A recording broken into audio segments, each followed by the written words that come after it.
Welcome to another episode of the Civil War Digital Digest. I'm your host, Jeremy, and today I'm very excited about this episode to share with you.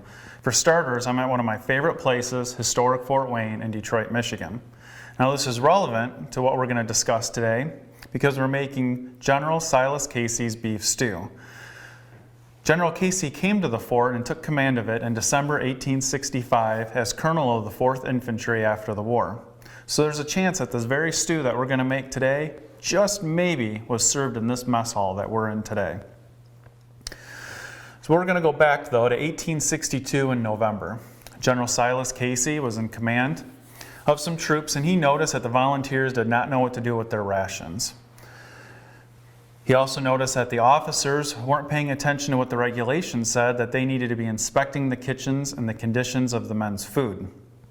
So he took action and wrote a circular and published it on November 19th, 1862. And in that circular, he shared tips such as always having the same 2 men detailed per 100 men to do the cooking. That way they become proficient in their skills.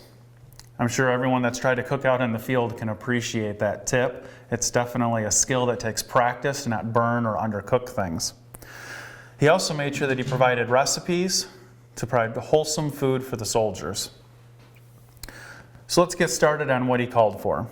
1 pound of stew beef, cut up about the size of a hen's egg. Ours are a little bit smaller, but keep in mind that a hen's egg would be more like a medium-sized egg that we think of today instead of the extra large. 1 onion sliced up, 2 potatoes cut up, 1/4 pound of pork, and salt and pepper to taste. Now we're actually using salt pork, so we're not going to provide any more salt into this stew. Now what makes this really exciting is he calls for 1 pound of dehydrated vegetables, soaked. Now, back then what they probably were using were desiccated vegetable cakes. These were square or round in shape, and they were pressed hard and all the moisture was removed out of them. And then they could be busted up and issued out to the soldiers to be cooked in the soups and the stews. There's no product like that out there today. So what we did is we purchased some dehydrated vegetables from a place called Harmony House Foods. In our comments area, we're going to provide a link to our resource page that'll have a link for you on a place that you can purchase these dehydrated vegetables. Then you can make some choices. You can either place them in a period appropriate container to take them into your camp, or you can go out and visit the Authentic Campaigner Forum, where the late Charles Heath published directions on how to make a facsimile of a dehydrated or a desiccated vegetable cake. Now he does warn that this adds some moisture into those vegetables, so the shelf life is only going to be a couple of days before they might mold. And they're also a little more crumbly than the originals, but they get you the look and the feel, which can be really exciting to have at an event. All right, so let's get started. Once we get the ingredients into the pot, we're going to take this kettle and we're going to put it out on the fire, and Casey says to let it simmer for 3 hours. However, since our vegetables are nowhere near as hard and dense as theirs would have been, we're thinking it's going to take less, but we'll share that with you. We just want to make sure everything gets soft and that the meat cooks thoroughly. I'm going to start getting everything combined into the pot. Got the potato and the onion. Get this dehydrated soaked vegetables, 1 pound.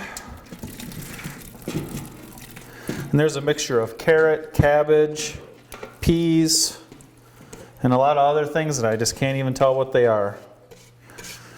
I'm sure it was the same for them. Our pork, which again we're using salt pork, would have been most likely issued to the men, so we're not going to add the other salt. Our stew beef, our pepper to taste,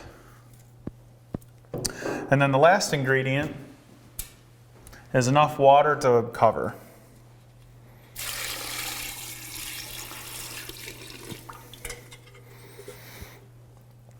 All right, let's get it on the fire cooking. Welcome back inside the mess hall. We got General Casey's beef stew all boiled up here. It's simmered for about 2.5 to 3 hours. I'm really excited to give this a try. We got our desiccated vegetables and our pieces of beef.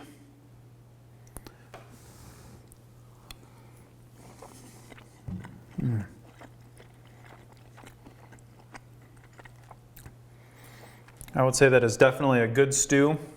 It's especially for soldiers out in the field. It's got a lot of flavor from the beef and those vegetables. General Casey wrote in his circular that this will make an excellent dish, and I have to agree with him, and I think you will too. I'm Jeremy for the Civil War Digital Digest. I hope you liked this episode. If you did, hit that thumbs up button, and please subscribe so you can get all the updates to our new content.